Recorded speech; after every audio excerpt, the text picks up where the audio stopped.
Let's try to run our app on iOS. So I will set my to-do iOS as starter project and hit run. Okay, the app works. The next feature I would like to implement is when I click on any to-do item, I would like to have this to-do item displayed in a title of our screen.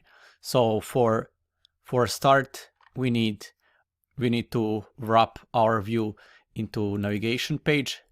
So this is easy to do here. I'm just going to add new navigation page.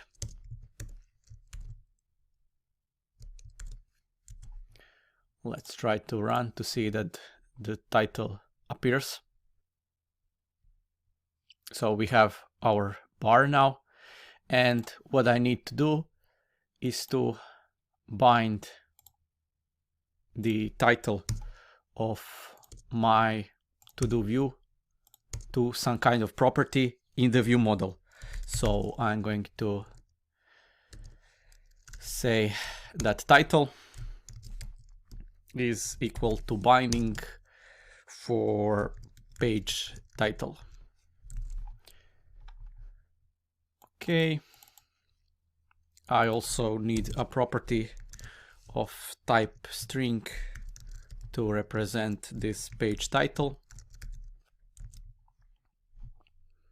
And in the list view, I need to bind selected item to a property which I will call selected.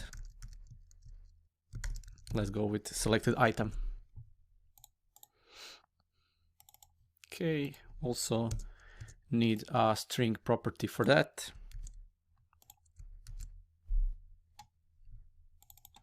So selected item.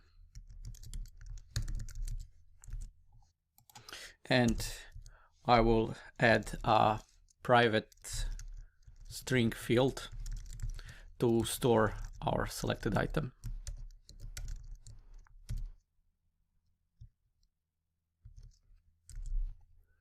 So in my getter, I just return selected item. And in setter, I need to store the value we received from the view into selected item. And also we would like to update our page title to be equal to this value. Actually, selected item is to-do item. And here as well, I need to change this to-do item, and page title should be equal to name. Let's try to run this app. And we get a crash since initially we don't have a selected item. And here we need to apply optional chaining. So if we don't have a selected to-do item, then we won't update our page title. Okay. If I click on this, nothing happens. I can just quickly debug to see what's going on. So yeah, we are getting the value go to gym, but page title hasn't been updated. And the reason for that is that we need a way to signal to the view that property on a view model is changed. And for that, we use iNotify property change interface.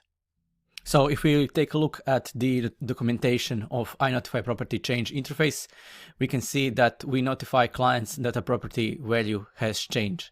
So we need exactly that. And the simplest way the view model can implement this interface is by inheriting from bindable object. The bindable object class provides methods to raise events to indicate that something has changed, and the view receives that change Okay, back to the code.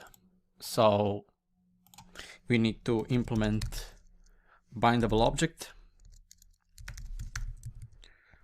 Let's resolve this. So we are missing Xamarin Forms. And here we want to call onPropertyChanged for page title.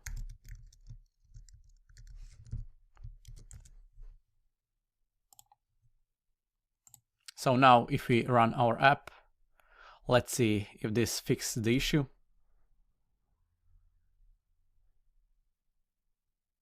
So family type has appeared in title. Woohoo!